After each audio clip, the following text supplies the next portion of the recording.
And welcome back to our next edition of the CBB Review Studio podcast. I am Dan Siegel, joined as usual by my co-host Mat Mlodzinski, here with another edition of CBB Rank, counting down the teams from 100 to 1 in increments of 5, all the way into the start of the regular season in college basketball. And we're going to go rapid fire in this last week. We are in single digit. We're actually, 6 days, 7 days? Next month. I mean, a week away, right? We're a week away. 6 days by the time this comes out until the start of the season. So today we're doing 30 through 26 in our rankings. Please be sure to subscribe for all of the previous episodes we've done since 100 and check out everything we'll do in the entire regular season. We'll have content throughout. So be sure to check that out as well. Number 30, let's get started. We've got Ole Miss, who's now in year 2 under Chris Beard. They're coming off of an okay year, and I've seen the most discrepancy, I feel like, in the rankings of Ole Miss just throughout the public from compared to any other team. I've seen them in top 25 rankings. I think the AP poll has them in the top 25. And then I looked at Matt Norlander's top 100 and he has them at as low as 60. So I think there's really a lot of variance in how people feel about Ole Miss. If I had to say my opinion, I would say I think the AP poll is much more accurate than someone like Norlander is. I have them around the top 25. I just think when you combine what they have returning and what they bring in the portal, there's just so many options. What do you think? Yeah, and I think we hit it nearly on the mark, right? I think that you need to be careful with Ole Miss, and you need to be careful because you can't put them too low when you got Chris Beard as head coach, right? I mean, he's just going to get this program to play well. You think he's going to build the program up. He's recruiting well. He's doing good in the transfer portal. They lose Alan Flanagan, but you bring in Sean Padula.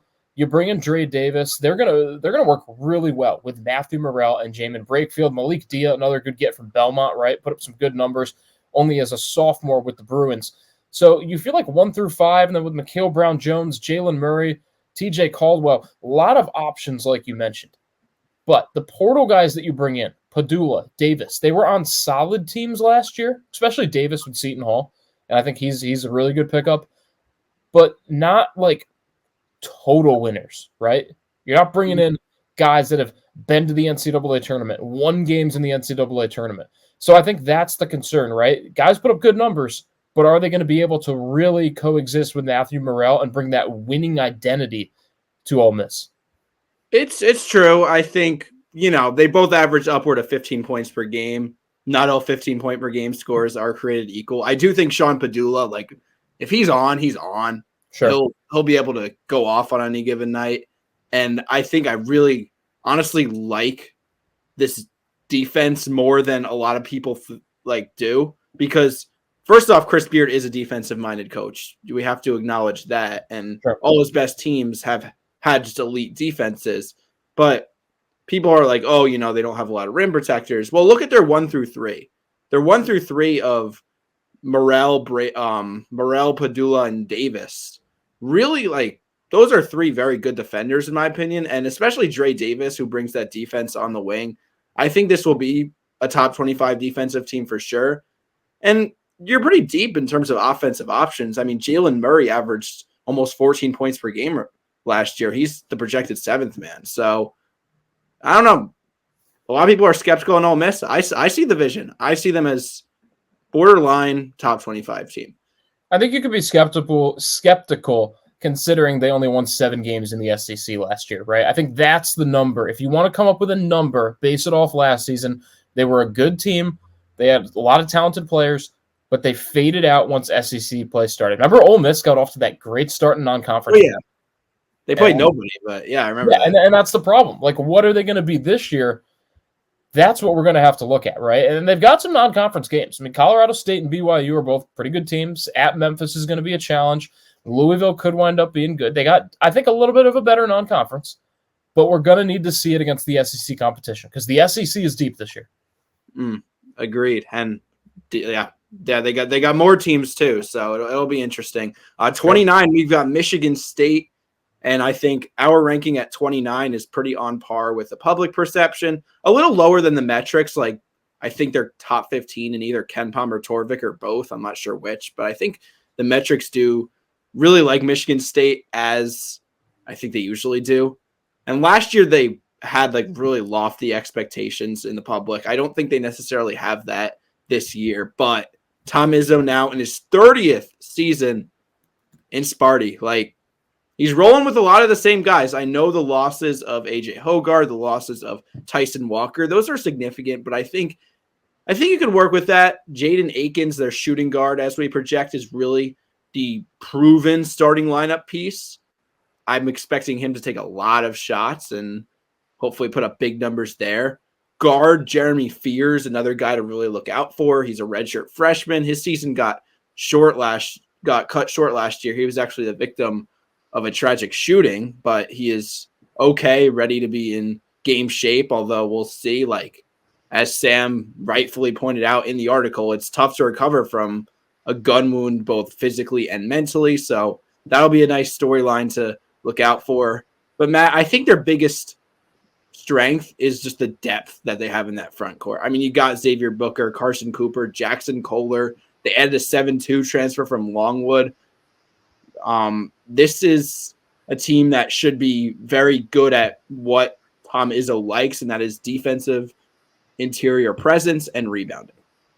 Yeah, and look, the transfer Zapala started for Michigan State in their exhibition, right? And I don't know if you want to base a lot off exhibition games, but I think that it's worth mentioning that I'm concerned that Michigan State only scored 70 points against a non-Division I program, right? And you lose a couple of key players from last year.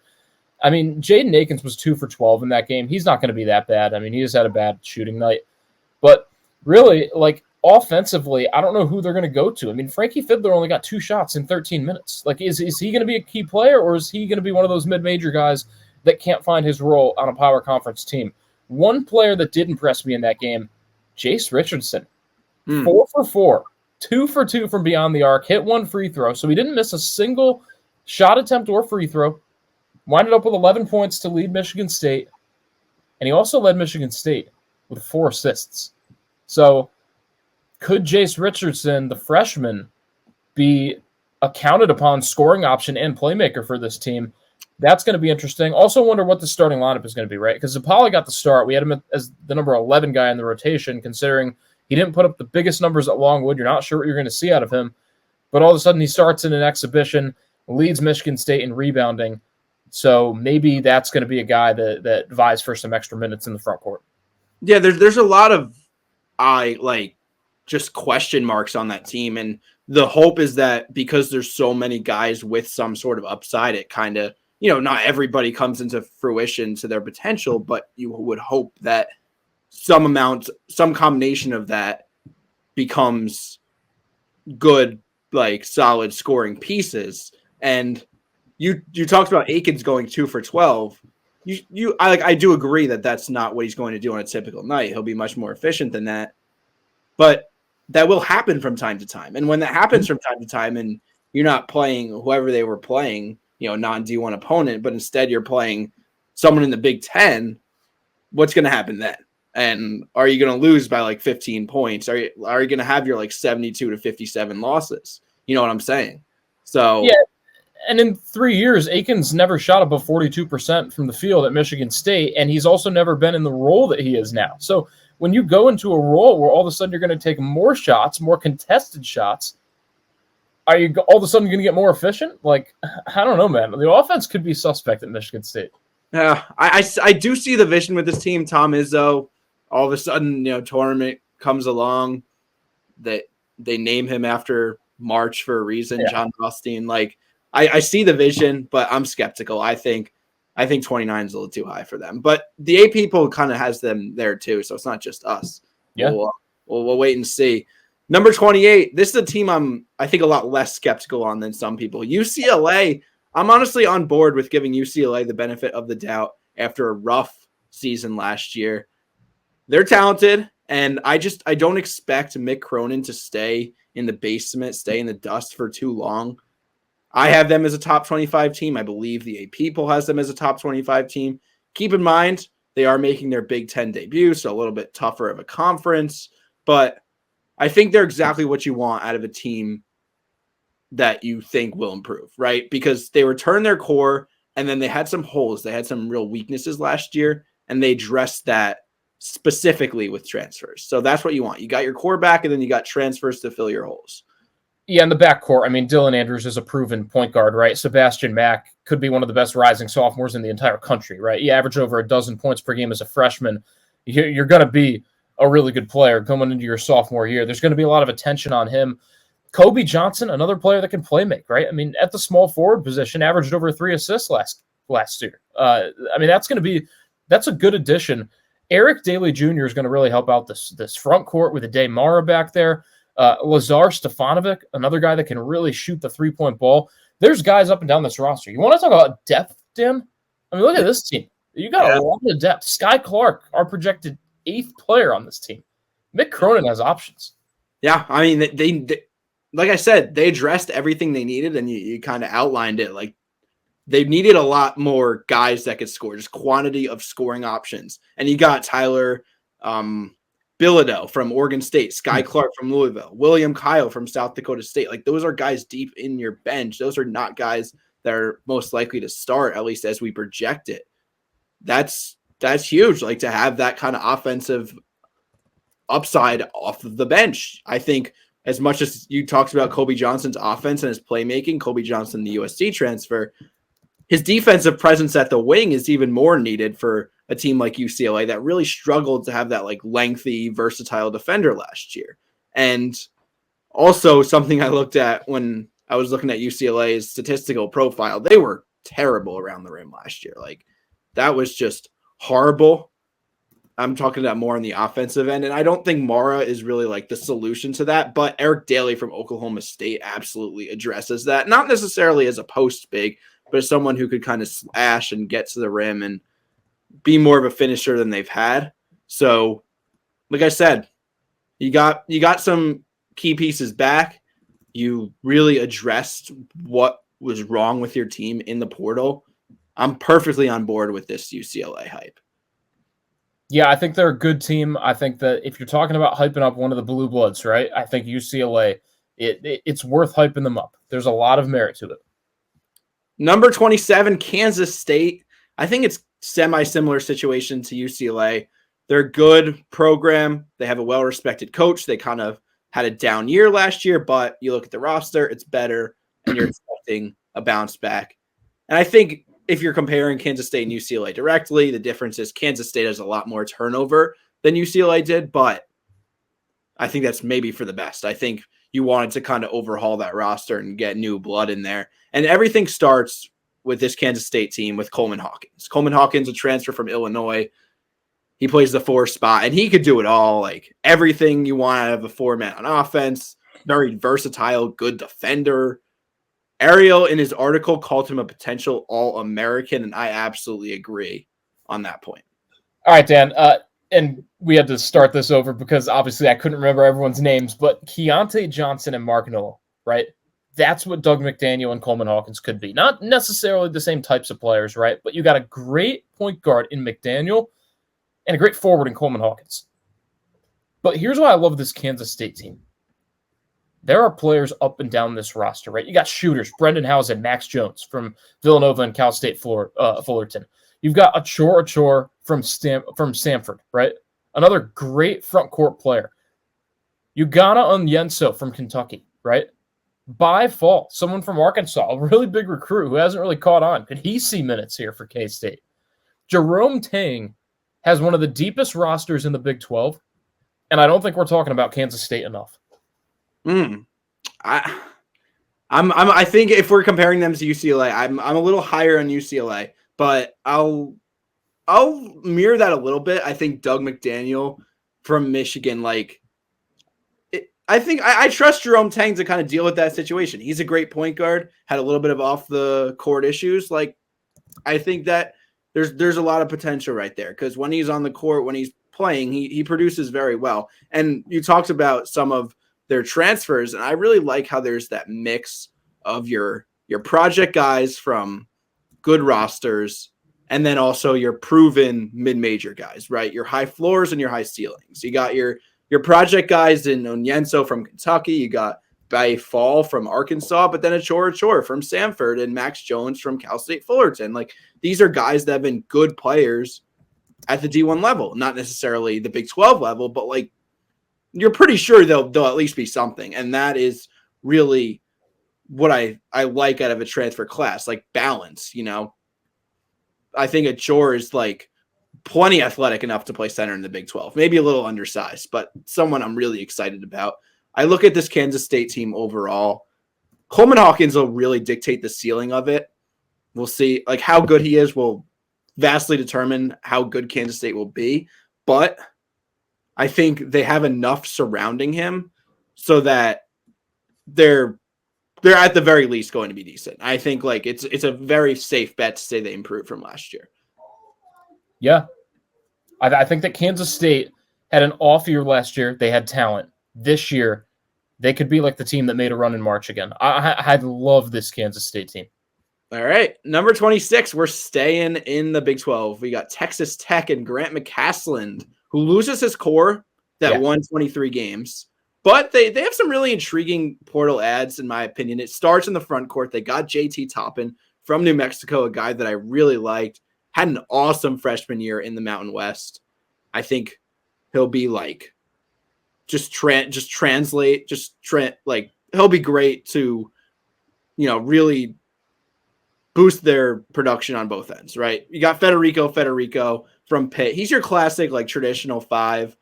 He'll do exactly what you ask him to do and nothing more. But I really like those two in the front court. Kevin Overton from Drake.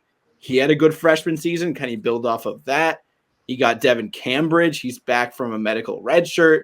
A lot of upside there. I think shooting will be a strength there. It'll remain that way. You got Darian Williams. You got Chance McMillan. You got Kerwin Walton. Like, I think there's a lot to like here. I like Texas Tech. Just outside the top 25. I think I did not have them in my top 25, but 26 is perfectly fine. Yeah, I think for Texas Tech, too, they're going to be efficient, right? They got so many guys that can really knock down three-point shots at a very high rate and guys that can score inside at a high rate. I mean, you talk about JT Toppin, right? You got guys like Darian Williams and Kerwin Walton that are going to knock down the three. Well, then you can just go inside to JT Toppin and Federico. Both of them shot over 60% from the field last season. Most of that was inside the paint, right? So it's going to be a Texas Tech team that relies on making more shots than their opponents, right? I think that's what I see with this Red Raider squad. They're going to get the ball and they're going to put it in the basket. Can they defend, and can they take advantage of their strengths? And defensively, it's going to be a little bit of an issue at times, right? I mean, you got Elijah Hawkins. He can certainly steal the ball, but he's 5'11".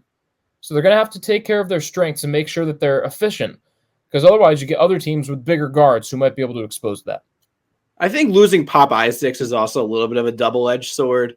Yeah. Like, I think you talk about efficiency, and on the surface, their efficiency will naturally go up without Pop Isaacs on the roster. I also think they'll lose a little bit of that shot creation that he was really the only one to really provide. So, yes, you don't have a guy taking bad shots and frustrating shots. At the same time, will you get good shots off the catch because of what Pop Isaacs was able to do and create? I don't know. But yeah, like, I do think of the five teams we talked about, because of that last point that I made, if there's somebody who completely just falls off of these five, they're ranked 29th in the AP poll, I think it could be Texas Tech. If I had to choose one, because there's always a team that does. That's the thing. Like, there's a lot of consensus projections and, you know, teams that everybody thinks are in the top 25. At least like 4 or 5 not only don't finish in the top 25, but like don't even make the tournament. So I think Texas Tech could be one of those teams. There's definitely always some. I think Texas Tech could be a team, but I think that with the scoring options they have and the shooting they have, I still see them being really competitive. Like, could they fall out of the top 25? Sure, but I think they're still one of the top end teams in the Big 12. All right, well, that will do it for today's edition of the CBB Review Studio podcast. Be sure to subscribe to our channel. We had everything from 100 all the way now down to 26, and we will do the top 25 in the ensuing days leading up to the start of the regular college basketball season. Appreciate your support. Thanks for watching. Thanks for listening, and take care.